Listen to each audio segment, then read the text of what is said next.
Hello everyone. In this session I'm going to explain a bit about Heap, so let's get right into it. First off, if you've learned about sorting previously, whether it's C++ or Java, I'm sure you've heard the word heap being mentioned. Now, to explain things from the bottom, let's actually look at the word heap and what the word actually means. Now, this is the definition of heap. First is a collection of things thrown one on another. The second is a great number of or large quantity. So I think it basically means a bunch of things. Yeah. So like this stack of books. So now we know about what the word heap means. But what exactly does it have to do with Java? What is heap in Java? Well, it has to do with these two things. We've learned before, or maybe you haven't, but there's something called heap sort, and the other one is binary trees in Java. The heap that we are trying to implement in Java is this heap tree right here. This is an example of a heap tree.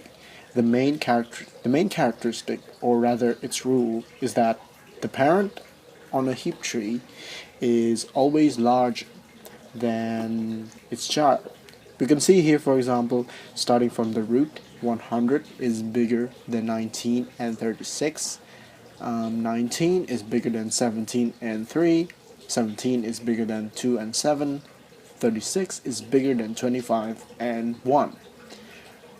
And that's about it. And that's the beauty of heap tree, because it's so simple. It only has like one rule: the parent is bigger.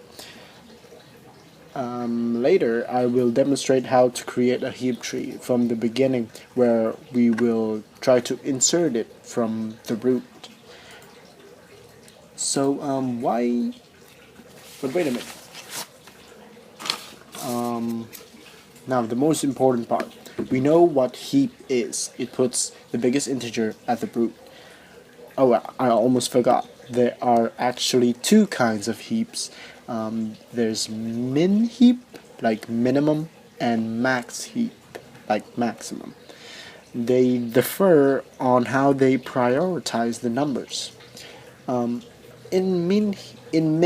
minimum heap, it's smaller numbers are prioritized, but so the smallest will be at the top. But in this example and throughout this video, I will be explaining and referring to max heap, maximum heap, that is which prioritize bigger numbers or larger numbers. Well, since they prioritize, they are very quick. Wait, why do we use heap? Why? Well, since they prioritize numbers, either it's bigger or smaller, they are very quick at insertion and deletion. Because they are very quick in insertion, because this has to do with one of heap tree's rule of insertion, where you do so sequentially. If you look at the subtrees here, like the subtrees of 100, 19, and 36, and the rest of the subtrees, you see there's no correlation of one being bigger and smaller. Like in this case, 19 is smaller than 36, but in this case, 17 is bigger than 3. So there's no rule that's stated that the left subtree must be bigger than the right subtree, or vice versa. So they are useful, so they are easy to insert. On the other hand, they are useful data structure when you need to remove the object with the highest priority. It can be used to implement a priority queue. Okay. So we discussed about what is heap and why is it used. But how do you know? How do you implement it in code? How do you put this binary tree into lines of code? Well, first let's try to understand the heap tree itself mainly. Mainly how insertion works and how deletion works. This this pretty much explains about how the heap tree is structured. Okay, about insertion. There's only one rule that you must always remember. It's that the parent is always bigger. But remember, keep in mind, however, that we are discussing about max heaps here. If it's minimum heap, it's the opposite. So the parent is always smaller. But right now we're just discussing about max heap. So keep in mind that. The other rule is that insertion is done sequentially, as I said before. So each row needs to be full before moving to another row. But this will come naturally when we do the same exercise. It's pretty simple. Just remember that this is the main rule. The parent is always bigger in max heaps. Okay, let's try to create a heap tree from the root. Here I want to insert 2, 5, 1, 7, 4. I just put the main rules here at the right top in case you forgot. Okay, we begin by 2. It will become the root. Then we insert 5. We insert 5, and each time we insert, we go back to this rule of heap tree. So we'll look at rule number 1. Parent is always bigger. So we compare 5 and 2, and since 5 is bigger than 2, we switch places. 2 becomes 5, then we insert 1, which is done sequentially. So sequentially means that it starts from the left subtree to the right subtree and so on. And then oh wait, now this comparing here, the comparing of 5 and 2, and the switching is, and the switching process will become a function in our code that we shall call as sift up. Keep that in mind, this process here of switching 5 and 2. Okay, the next is 1 is insert. Next we want to insert 7, so we insert 7 on the left subtree of 2 because the row is already full. We start again at here, and it will be compared to the 2 since parent must always be bigger. It's compared, sift up, it is swapped, and then it is compared again with the parent. And since 7 is bigger than 5, it is switched. So 7 is right now the biggest number in the tree. It has become the root. Next we insert 4. 4 after, because this row is full, after the left subtree, we insert it at the right subtree. Yeah, this is our final tree. So we've talked about insertion, but how about deletion? Well, usually, since he prioritized the biggest and smallest number, we are only going to remove the root of the heap tree. Well, there are ways we can remove. We can remove the nodes in the middle of the tree, like for example you want to remove 5 or 1, but there are no efficient codes out there to do this, and it's not usually done, and it's better to use so I'm only going to discuss about the standard deletion, which is deleting only the root. Yeah, so let's begin. The rules are the same as before, that the parent must always be bigger, and it is done so sequentially.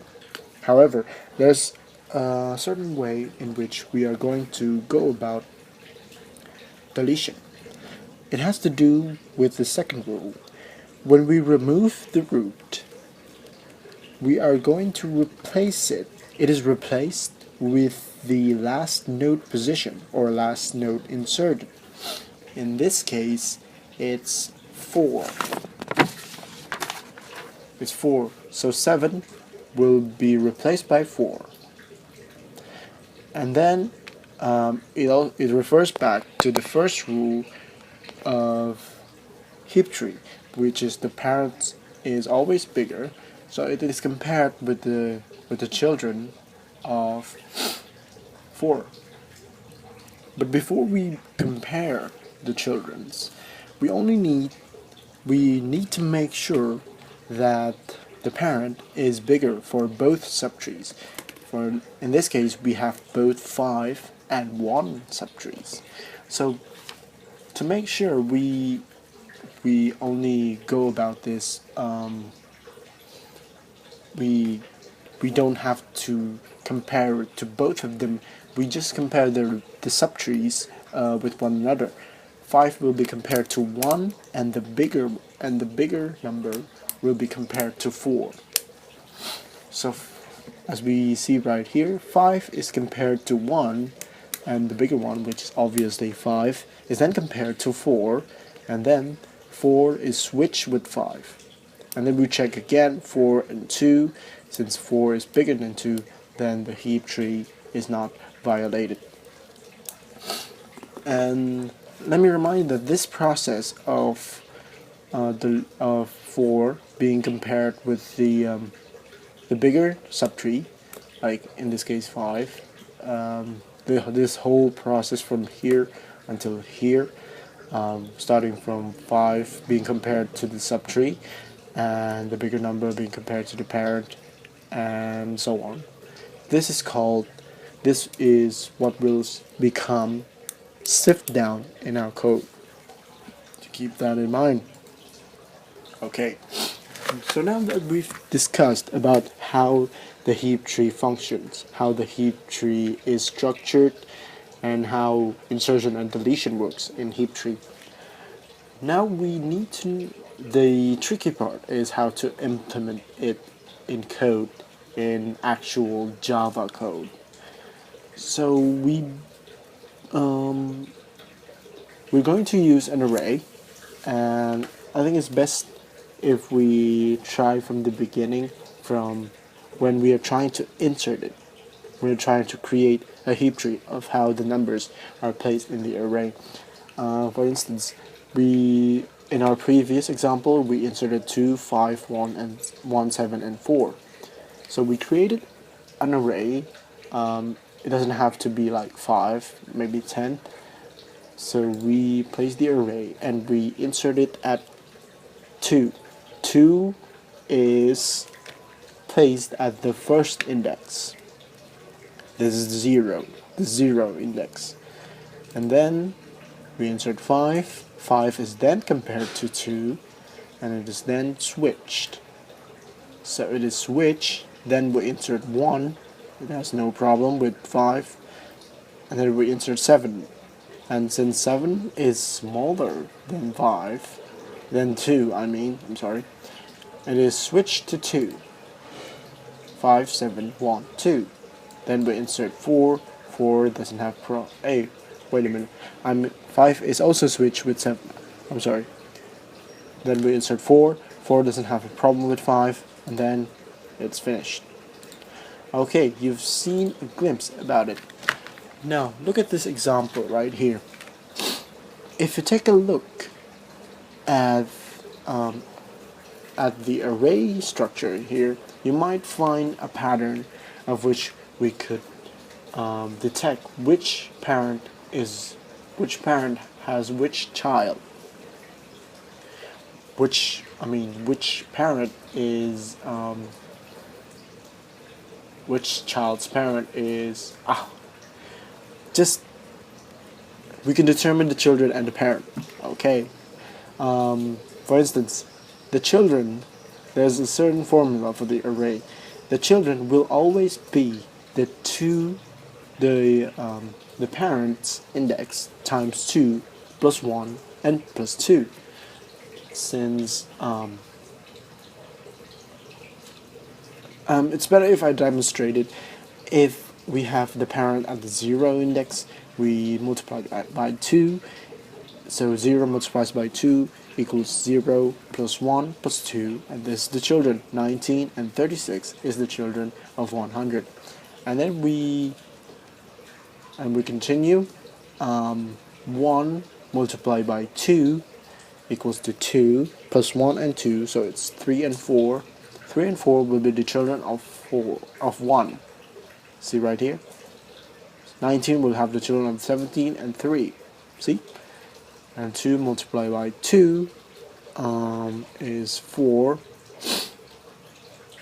2 multiplied by 2 is 4, plus 1 and 2, 5 and 6. 25 and 1 will be the children of 36. And so on. So it's pretty accurate.